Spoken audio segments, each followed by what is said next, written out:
This lesson is about now actually solving a system of equations, and we're going to focus on one particular technique that's called substitution.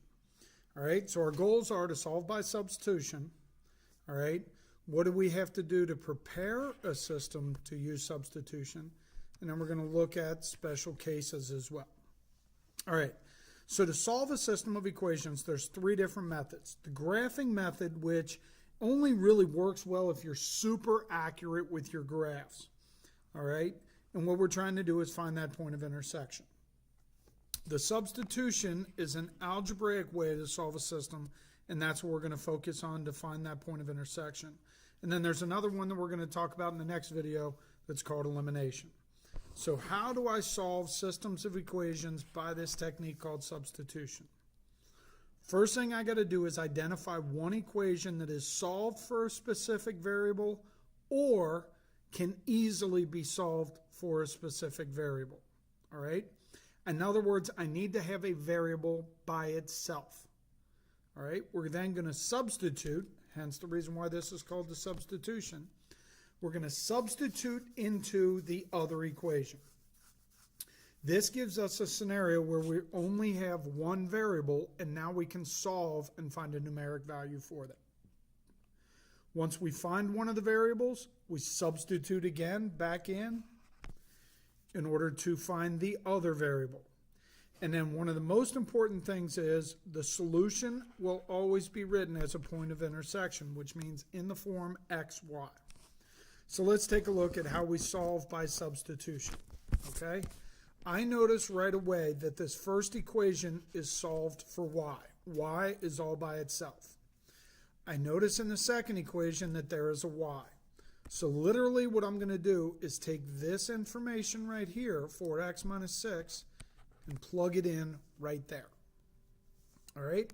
So when I do that, I now have the equation 5x plus 3 times 4x minus 6 equals negative 1.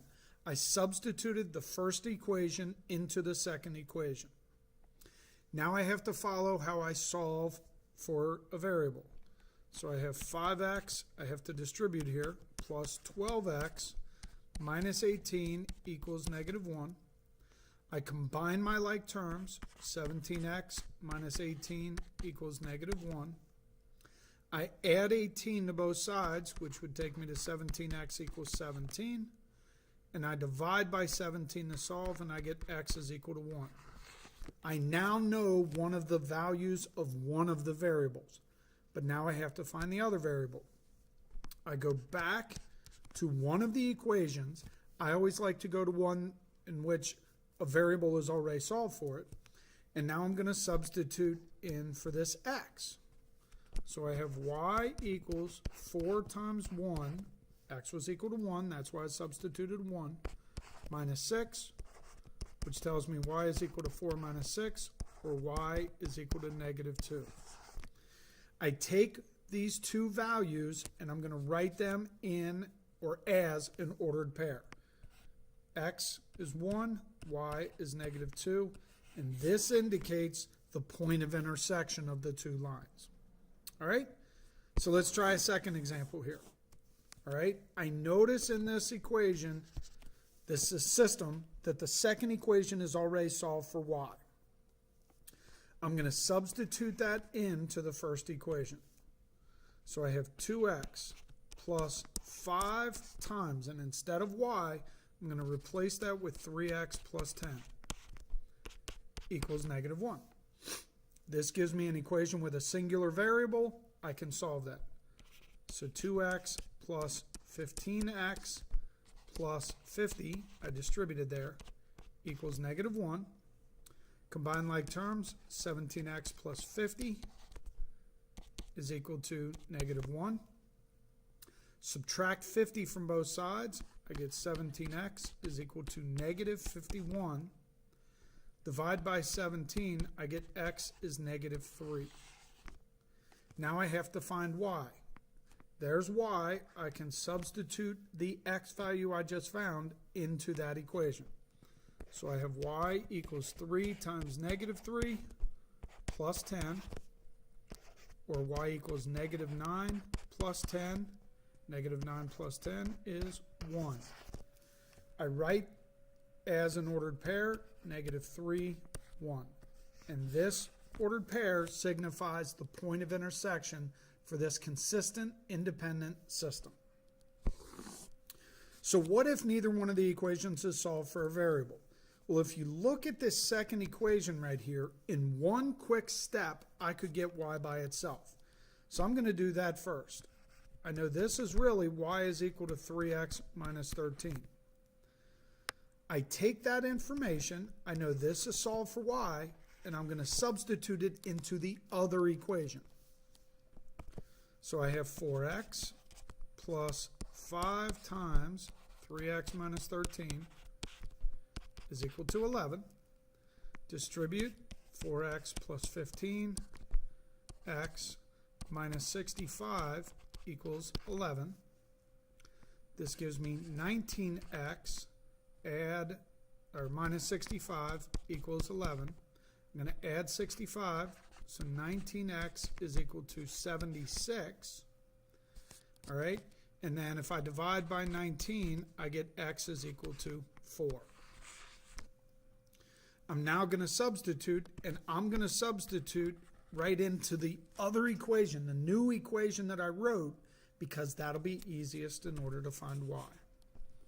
So I have y equals 3 times 4 minus 13, or y equals 12 minus 13, so y is equal to negative 1.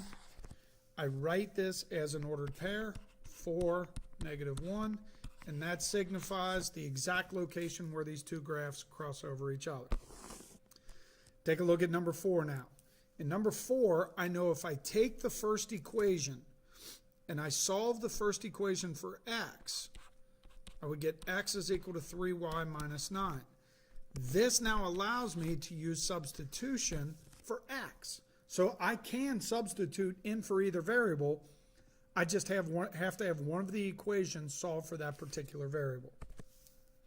All right, so I'm going to the second equation. I have 5 times x, which is really 3y minus 9, minus 2y equals 7. Distribute 15y minus 45 minus 2y equals 7. Combine like terms, 15y minus 2y, that's 13y minus 45 equals 7. Add 45, 13y is equal to 52. Divide by 13, I get y is 4. Now I need to find x. I know that I'm going to substitute the y that I just found right in there. All right, so let's do that. I have x equals 3 times 4 minus 9, or x equals 12 minus 9, so x is equal to 3. Now, even though I found y first, remember, you're writing the answer as an ordered pair, so I would write the point 3, 4 to signify the solution to this consistent independent system. All right? So, the last thing that we got to talk about is some special case situations. All right? So, I want to start off by simply just, let's jump in and let's try to solve this system of equations. All right? There's all that information that you can read about, but let's just jump in and see what happens. I know that I'm going to substitute this in here. Now be really careful because there's really a negative 1 in front of that y. So when I do this, I have 2x minus 1 times 2x minus 3 equals 8. Distribute the negative 1, I get 2x minus 2x plus 3 equals 8. Now, what happens when I put these two together right here? They cancel each other out. So I end up with this statement that 3 is equal to 8. Is this statement true or false? Well, hopefully you know 3 never equals 8, so this is false. If it's false, that means that there is no solution. In other words, these two lines are parallel to one another. All right? So again, a false statement tells me that there is no solution. It's an inconsistent system. All right? So let's take a look at this next one. There's y. I'm going to substitute it in for that y in the second equation. So I have negative 6x plus 3 times 2x minus 4 equals negative 12. Distribute. Negative 6x plus 6x minus 12 equals negative 12. I notice that these two, when I combine them together, give me 0. So the x's are gone, and I've got negative 12 equals negative 12. This is most definitely a true statement. Negative 12 is always equal to negative 12. If it's true, this tells me that there are infinite solutions. There are infinite solutions.